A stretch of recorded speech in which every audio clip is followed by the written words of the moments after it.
सर्वनाम। नीचे दिए गए वाक्य पढ़िए तथा रंगीन शब्दों को समझिए। प्रतीक एक परिश्रमी तथा ईमानदार बालक है। वह प्रतिदिन स्कूल जाता है। उसका स्कूल उसके घर के पास ही है। अध्यापिका ने प्रतीक से पूछा, क्या तुम भाषण प्रतियोगिता में भाग लेना चाहोगे? उसने उत्तर दिया, हाँ, मैं अवश्य भाग लेना चाहूंगा। ऊपर दिए गए वाक्यों में कर्ता प्रतीक है, लेकिन बार बार उसका नाम लिखने के बजाय उसके नाम के स्थान पर वह, उसका, उसके, तुम, उसने, मैं शब्द प्रयोग हुए हैं। उसके नाम यानी संज्ञा के स्थान पर आए ये शब्द सर्वनाम कहलाते हैं। संज्ञा के स्थान पर आने वाले शब्द सर्वनाम कहलाते हैं। सर्वनाम के 6 भेद होते हैं। सर्वनाम के भेद: पुरुषवाचक मैं, तुम, आप, वह। निश्चयवाचक वह, यह।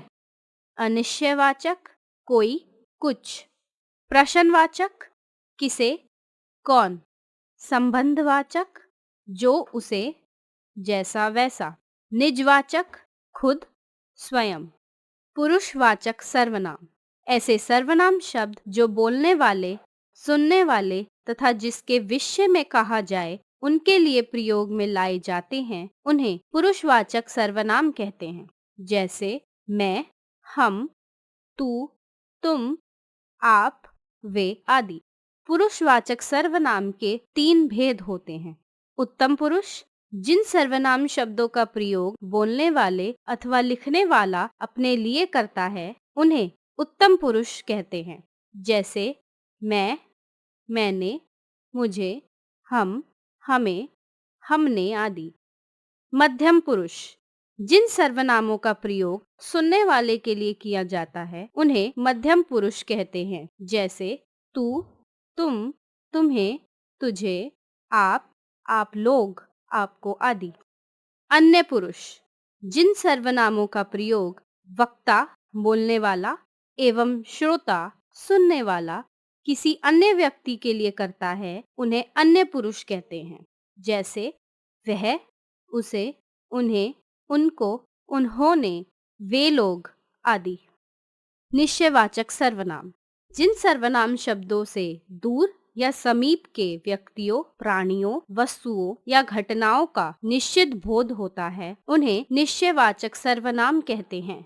जैसे वह भेड़िया नहीं, कुत्ता है। यह रमन का बस्ता है। ज्ञान की बात इस सर्वनाम को संकेतवाचक सर्वनाम भी कहते हैं। यह तथा वह पुरुषवाचक, अन्य पुरुष सर्वनाम एवं निश्चयवाचक सर्वनाम कहलाते हैं। इन दोनों में अंतर इस तरह होगा: रमन मेरा भाई है, वह चेन्नई में रहता है। अन्य पुरुष सर्वनाम। यह मेरा बस्ता है, वह तुम्हारा बस्ता है। निश्चयवाचक सर्वनाम। अनिश्चयवाचक सर्वनाम जिन सर्वनाम शब्दों से किसी निश्चित व्यक्ति, वस्तु अथवा घटना का बोध होता है, उन्हें अनिश्चयवाचक सर्वनाम कहते हैं। जैसे बाहर कोई आया है, चाय में कुछ गिरा है।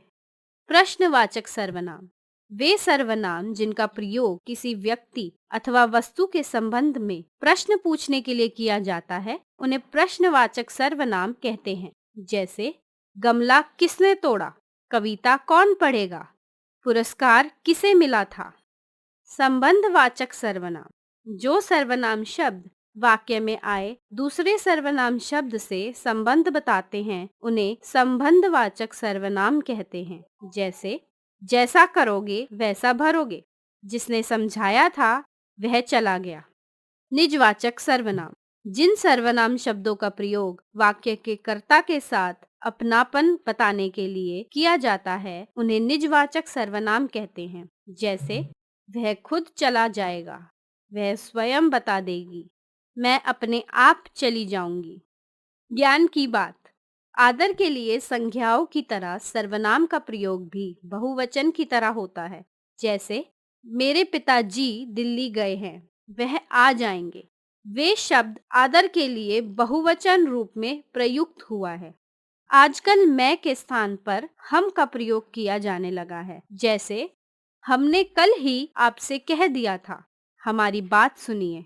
लेखक अधिकारी गण एवं राजा महाराजा अपने लिए मैं के स्थान पर हम का प्रयोग करते हैं। जैसे हम आपको बता चुके हैं कि अब हम आराम करेंगे। कोई अधिकारी अथवा राजा महाराजा। इस विषय पर चर्चा हम आगामी गोष्ठी में करेंगे। कोई लेखक आदि। कोई सर्वनाम से पहले कभी कभी सब तथा हर विशेषणों का प्रयोग भी किया जाता है। जैसे सब कोई परेशान है। सब कोई का अर्थ है सब लोग। हर कोई इतना भार नहीं उठा सकता। हर कोई का अर्थ है हर आदमी। बल देने के उद्देश्य से जो कोई तथा जो कुछ के बीच में न लगा दिया जाता है। जैसे कोई ना कोई तो इसकी मदद अवश्य करेगा। उसने कुछ न कुछ रख लिया है। उल्टा अर्थ सूचित करने के लिए कुछ का कुछ प्रयोग किया जाता है। जैसे अरे भाई, तुमने कुछ का कुछ तो समझ लिया।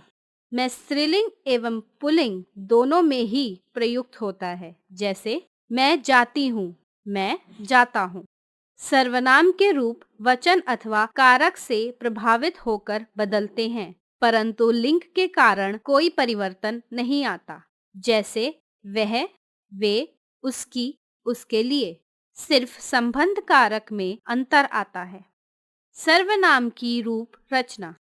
हम ऊपर बता चुके हैं कि सर्वनाम में वचन एवं कारक के कारण परिवर्तन आता है, परंतु लिंग के कारण अंतर सिर्फ संबंध कारक में आता है। कर्ता कारक में मूल सर्वनाम सुरक्षित रहता है। शेष कारकों में करण चिन्ह परसर्ग जुड़ते समय मूल सर्वनाम में पहले कुछ परिवर्तन होता है तथा तब कारक चिन्ह जुड़ता है।